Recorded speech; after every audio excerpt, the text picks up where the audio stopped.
Hi there, my name is Hawk Robinson, founder of the RPG Research Project at rpgresearch.com. Today I'd like to briefly discuss some issues related to some of the news going around in the last couple of weeks. Pat Robertson on the 700 Club was once again trying to renew the attitude for some specific groups that Dungeons and Dragons and role-playing games are a path to occultism, evil, etc. Now, certainly not any gamers I know take him or any others like that seriously, but unfortunately there are people who follow certain belief patterns who do buy into the attitude that Dungeons and Dragons and role-playing games, especially fantasy role-playing games, somehow is some sort of pathway, on one hand, into occultism, devil worship, others that use different terms, or at the very least leads them away from what they believe to be a true belief system and opposite of teachings of the Bible, etc. And this has been going on for decades. This has been going on since the early to mid-'80s. Originally, the bashing of Dungeons & Dragons and role-playing games started with a few individuals and then spread to small organizations that have, even though they were small, have had a lasting effect in developing a social stigma against role-playing games and role-playing gamers, and especially Dungeons & Dragons, but role-playing gamers as a whole. When I first started gaming in the late 70s and early 80s, there wasn't the social stigma. If you take a look at the movie E.T., the extraterrestrial, and you'll see in one of the early scenes there, the boys are playing some variant of Dungeons & Dragons, some sort of role-playing game. And it isn't associated with being a geek or a freak or anything like that. It's just they're having a weekend night, hanging out with the guys. Doesn't have to be limited to guys, by the way, another topic for another discussion. But they're hanging out, and the younger brother wants to interact, and they're having sibling rivalry and all that. But it's just a game. They're just having a good old time, and there isn't any of the stigma, and that was around 1981, I believe that came out. So my initial experience with gaming, other than, since it came from wargaming, there was already sort of a little bit of a geek factor and such going on, but really Dungeons & Dragons hadn't really developed that full stigma, at least where I was, both in California and in Utah. But within just a couple of years, started to see it develop. And most of the players I grew up with were socially, academically, professionally successful people, rather than the stereotype of socially inept, socially incapable, and then some of the early things, there were people like Patricia Pulling and such who blamed the suicide of her son on Dungeons & Dragons, and there were a few others who did this, stating that role-playing games led to a higher rate of suicide, that role-playing games led to antisocial behavior, that role-playing games led to homicidal tendencies, things like that. And then as these statements were made, various psychologists, research scientists, and others would do some either correlative or meta-analysis, generally not much in the way of controlled research studies. Those came a little bit later and were pretty small in scale.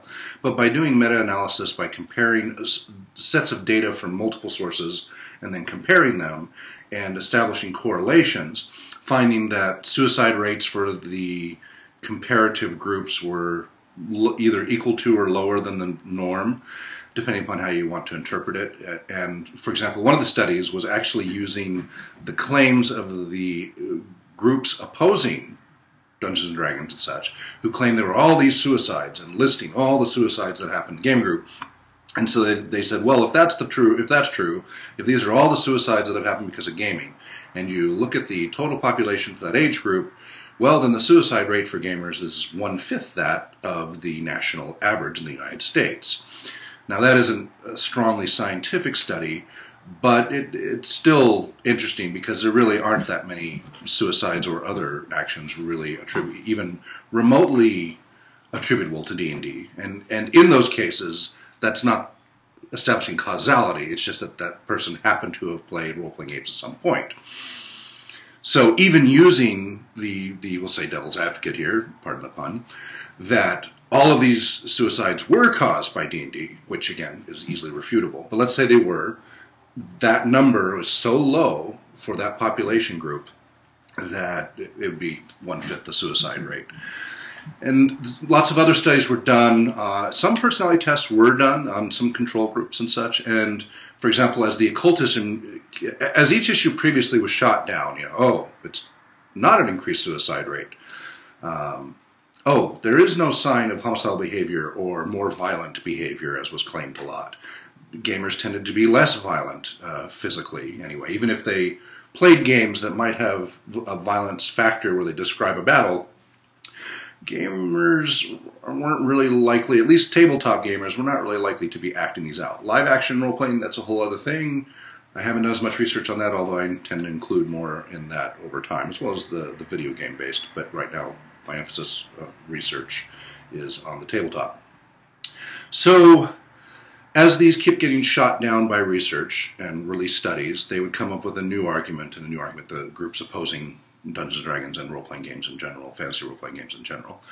And finally, they started to hammer on occultism. This is at this point when extreme right-wing Christian groups, and not so extreme Christian groups, unfortunately, really started to buy into, there were these tracts going out called the Chick Tracts, and they were being distributed at churches. Patricia Poling had bothered about Dungeons & Dragons, basically a one-person operation, and she was managing to get speaking gigs at police departments and handing out profiling information of what to look out for gamers. And the combination of these groups and others managed to get some real traction in the mid-'80s to late '80s that was getting publicity on Donahue and 2020.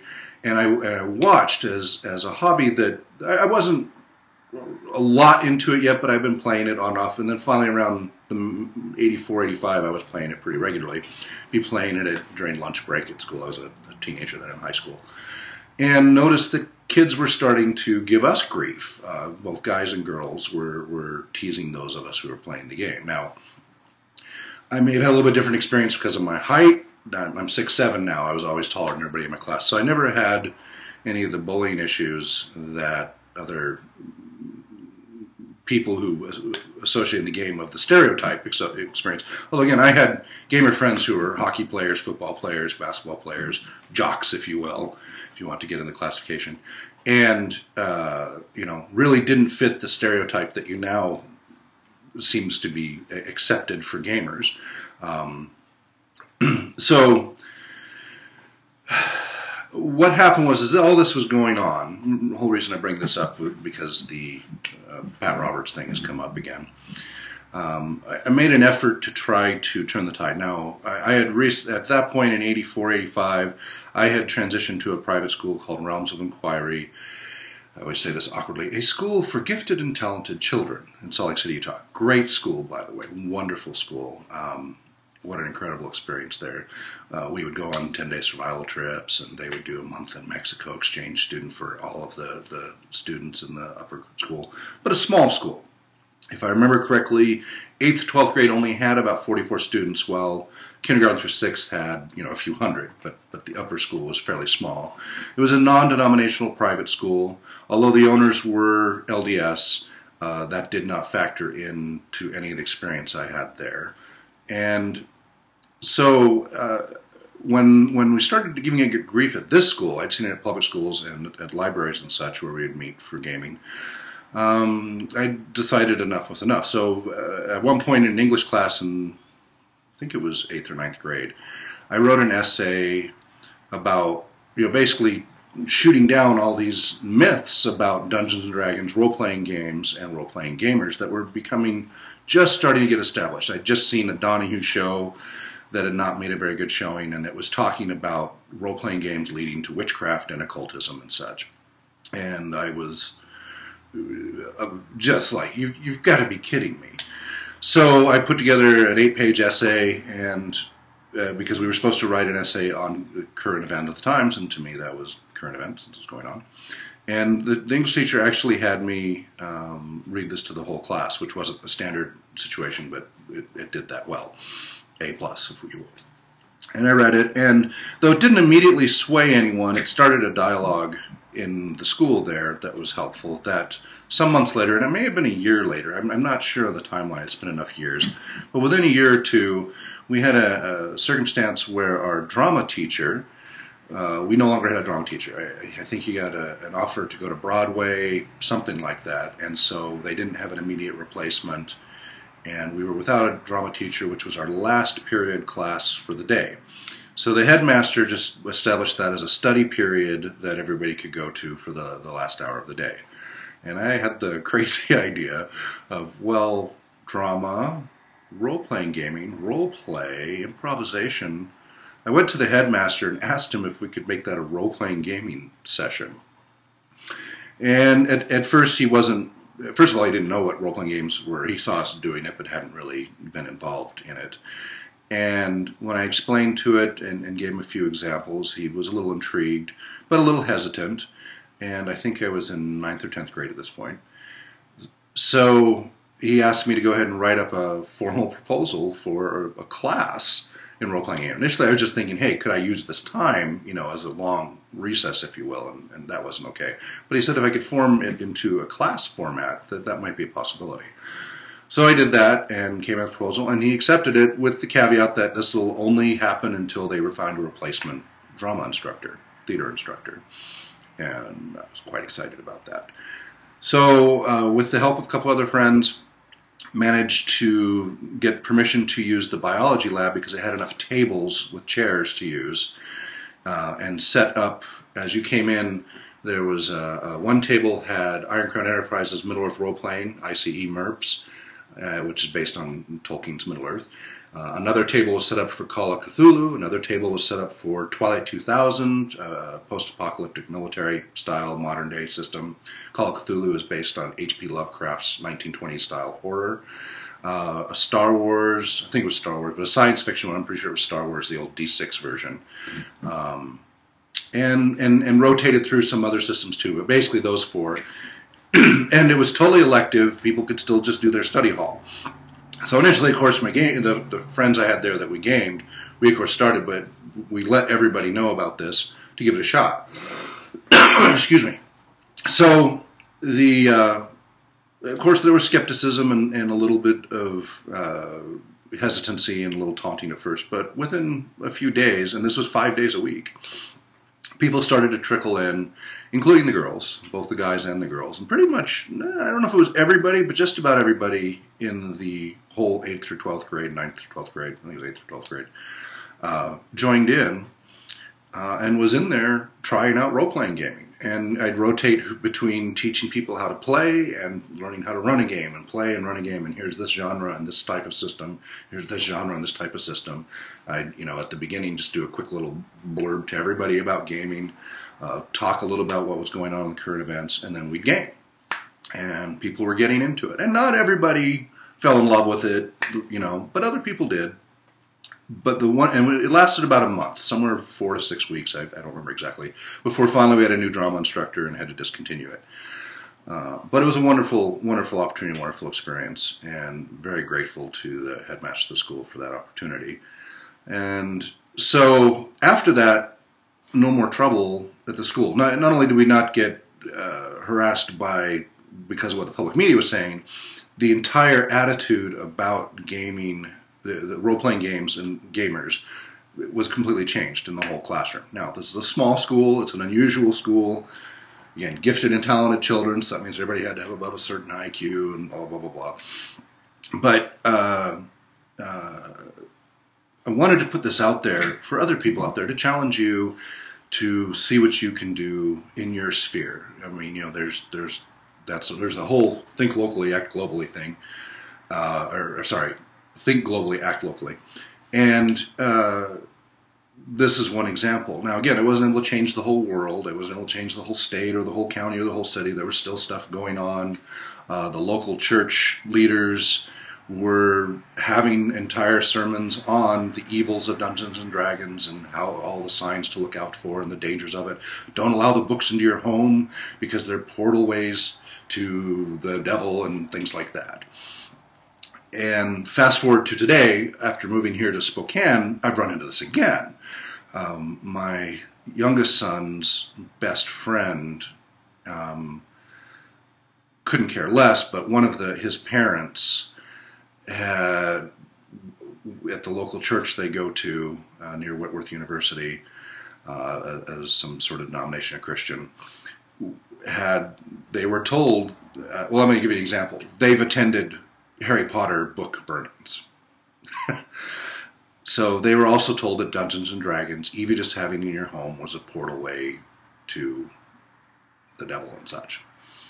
So initially, my youngest son's best friend would come over and play, and they'd alternate back and forth between he'd go play there, they'd come over here, no problem. At some point, one of the parents discovered that we did role-playing games, and not necessarily while he was here, just that role-playing gaming books happened to be in the house. And that was years ago, 6, 7, 8 years ago. And their son hasn't been allowed here since because of the role-playing gaming books in the house. So, unfortunately, there's still people buying into this. And people who just get it from the media, generally I can have a logical discussion with them that can at least address the facts and overcome a lot of the hype and ridiculousness. And a lot of people are becoming increasingly skeptical of media. So that's not too difficult an argument and discussion to have. But when it comes from their religious leaders, if they're fairly devout in their beliefs, it's pretty much impossible to even have a conversation. I attempted to have a conversation with them, and they cut off into all communication with my son and their son, which really upset both of them because they were both best friends at the time. And it wasn't until I agreed to not even bring up the topic that they resumed letting him go over to their house, but never letting their son come over here. So you can see where these things can really get out of control. And so when I see things like Pat Robertson and others stirring this back up again, and people buying into this, I just wanted to speak out and encourage people to do something about it rather than get this re-entrenched. Last segment, I commented on the Chick Tracts being made into a film. As people commented, and I should have clarified, I'm aware that it's meant as a parody without being clearly a parody because of the licensing. My concern was, if a film was made and it's not clearly a parody, it will be used as a form of indoctrination. They will play this at the churches and elsewhere and pass this around and say, see, this is how evil it is. See, here's proof. I mean, people point to Mazes and Monsters and such, the old Tom Hanks TV film with the steam tunnels that was very loosely based on some events that happened, but not accurately based at all. But it has become entrenched in everybody's mind that, oh, that's what happens with role-playing gaming. A lot of people point to that show. Wasn't there a show back in the 80s with Tom Hanks about a role-playing gamer who went nuts and tried to kill everybody in the steam tunnels? Which, again, isn't what actually happened in reality, but everybody has associated that because there was an event about steam tunnels and a guy who had something to do with gaming, and that was Egbert III, and it's in the book The Dungeon Master, and even the investigative private eye there, who had listed a long list of possible items, said, hey, wait a minute, the media took this way too far, this is not what I said, and has tried to clarify that, even though some of that got reinforced in the process. So if you're seeing instances of bias and ignorance, generally bias is based on ignorance and fear, instead of being silent about it, it might be time to, set the record straight with people. I hope RPGresearch.com can be a useful resource for you. There's lots of others. The CAR-PGA Committee for the Advancement of Role-Playing Games is a great resource. Mike Stackpole and others provide all sorts. He tries to keep hard copies of every article, video, everything imaginable. There's the RPG Advocacy Group on Facebook, a couple of them, as well as other websites. There's a long list, and I have the links on my website, and hopefully they can be helpful to you. Also, you should be aware, those of you who are Christian, there is a Christian gaming organization for the promotion of Christian games. I'm going to pull this up here. I think it's called the Christian Gamers Guild. I just want to make sure I give you the right information on that quickly. Yes, it's christiangamersguild.org. It's Christian-gamers-guild.org. and they have a great FAQ. If you want to understand, if you're a Christian background, they give some very step-by-step excellent arguments why you shouldn't be afraid of Dungeons & Dragons or role-playing games in general, and how actually they can be a wonderful, beneficial tool, and that there's actually plenty of role-playing games that are used as teaching tools for your belief systems and such, if you wish. That's not how they're originally designed, but if you want to use them, they have biblical adventures and things like that, so you can use stories straight out of the Bible if you wish. But they make some great arguments about, generally, people who play role-playing games play the good guys fighting the bad guys, and that doing evil acts is strongly discouraged, etc. There's always little exceptions. Sometimes people like to try doing the bad stuff, but even then, the consequences of playing evil characters tend to be quite severe, and so people get to experiment with that in a safe setting without actually taking that on in any way, and realize, those are reasons to not pursue those paths. So, pointing again back to my example at school, if you can make a difference to local schools, there's a fellow named Kason Snow who spoke at one of my gaming conventions. I've been running MerpCon and Tolkien Moot since 2005. He's works in the Chicago library system, and he's been an advocate for trying to get role-playing games included in all the public libraries. We used to game in all the public libraries back in the 80s. As the anti-gaming bias built, we started to be banned from playing in reserving the quiet rooms, not because we were making too much noise or causing any trouble or anything, but because of the stigma that was developing thanks to a combination of media and some of these special interest groups. So I just thought I'd share that with you. I want to wrap it up quickly. Some other stuff to take care of right away. But would really encourage you to do what you can on your local level. Get the word out that role-playing games are not harmful in any way. If anything, they're extremely beneficial. Again, RPGresearch.com tries to list the educational and therapeutic aspects of role-playing games, as well as try to establish new research. There have been about 100 research projects in the 80s and 90s, and a few in the 2000s. There have been a rash of books in the last 7-8 years on role-playing games, and I have a list of those books on the website as well that are highly recommended.